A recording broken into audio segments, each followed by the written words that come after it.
Off-grid boating, what does that really mean? Have you ever wanted to just get on your boat and get away from it all? Every year, thousands of boaters dream of disappearing, dropping the dock lines, leaving the marina behind, and living on the water completely on their own terms.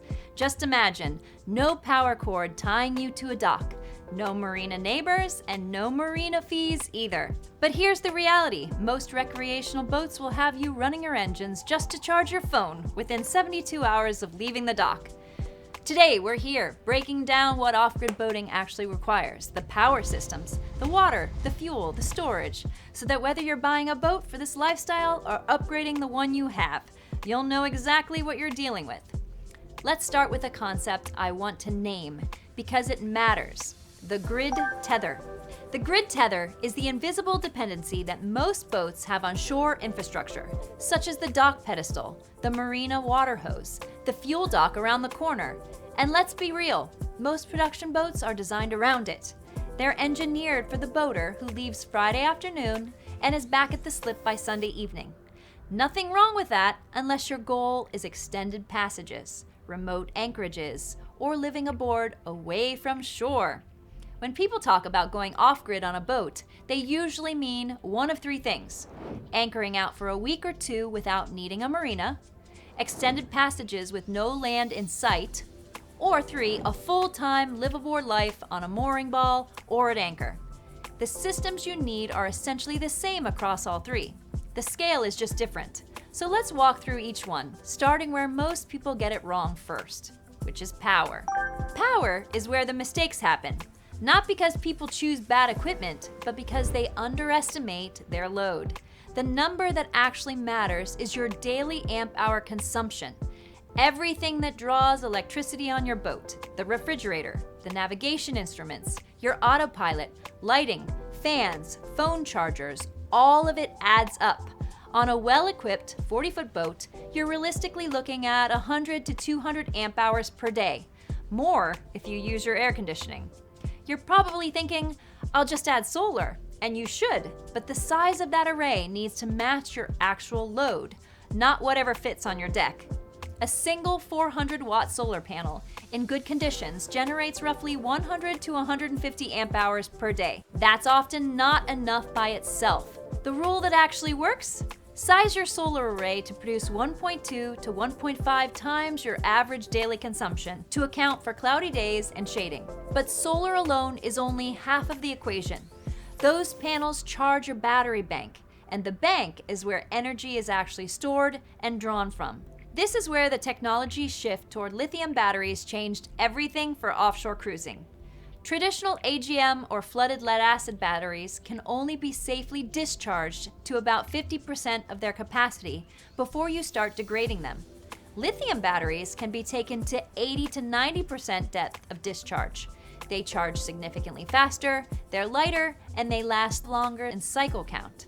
The trade-off is upfront cost. A proper bank runs 2 to 4 times more than AGM.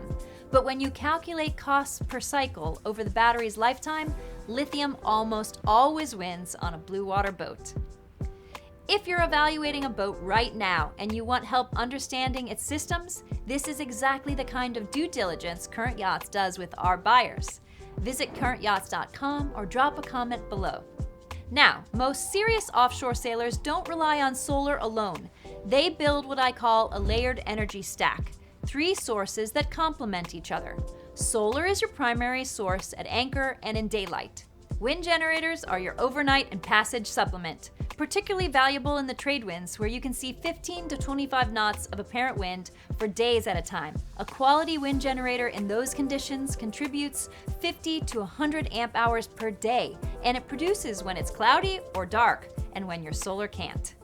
Finally, there are hydro generators, devices that produce power from the boat's movement through the water. A towed generator that deploys off your stern and uses a spinning propeller to generate electricity. On a long passage, a well-rated unit can produce 100 or more amp hours in a 24-hour period. The limitation? They only produce when you're moving. All of these devices feed through a battery management system that protects the bank from overcharging or over-discharging and tells you in real time exactly what's coming in and what's going out. The problem is most people stop after getting the solar and batteries right, but that's only one piece of the off-grid puzzle. Water. Most boaters plan their power carefully and then completely underestimate their water needs. Here's the honest math. The average person consumes 1.5 to 3 gallons of fresh water per day for drinking, cooking, and basic hygiene. A crew of 2 on a 10-day passage needs 30 to 60 gallons minimum, and that's before showers, laundry, and washing dishes. The standard production sailboat carries 50 to 80 gallons of fresh water. That's not a lot of margin. This is where a Watermaker, technically a reverse osmosis or RO system, goes from luxury to operational necessity for genuine off-grid boating. A Watermaker takes seawater and forces it through a high-pressure membrane that strips out all the salt water, producing fresh water on demand. A typical cruising unit produces 10 to 30 gallons per hour, runs off your 12-volt system, and draws somewhere between 4 and 10 amps per hour, depending on the model. Watermakers can run anywhere from 3,000 to 20,000 installed, and when it works, it eliminates your water range limitation entirely. Here's the catch. Watermakers need clean operating conditions. You shouldn't run them in harbor water, near fuel spills, or in turbid water after a storm.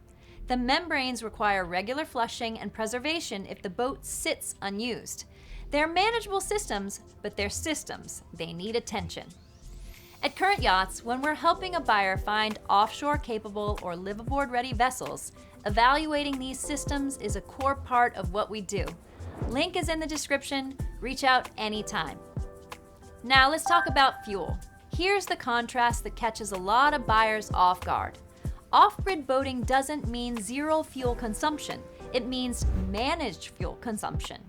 Your diesel engine or generator is still your backup for flat calms or harbor entry or emergencies, for running the Watermaker when solar is underperforming.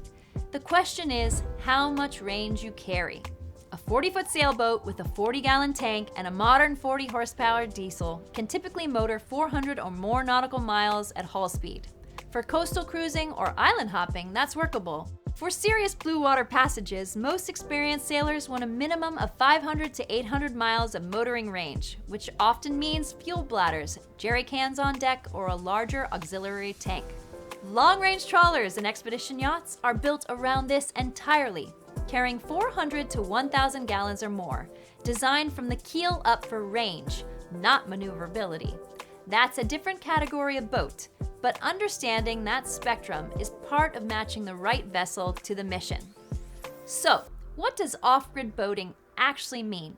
It means building or buying a boat that doesn't need anything from shore to keep you alive, safe, and moving forward.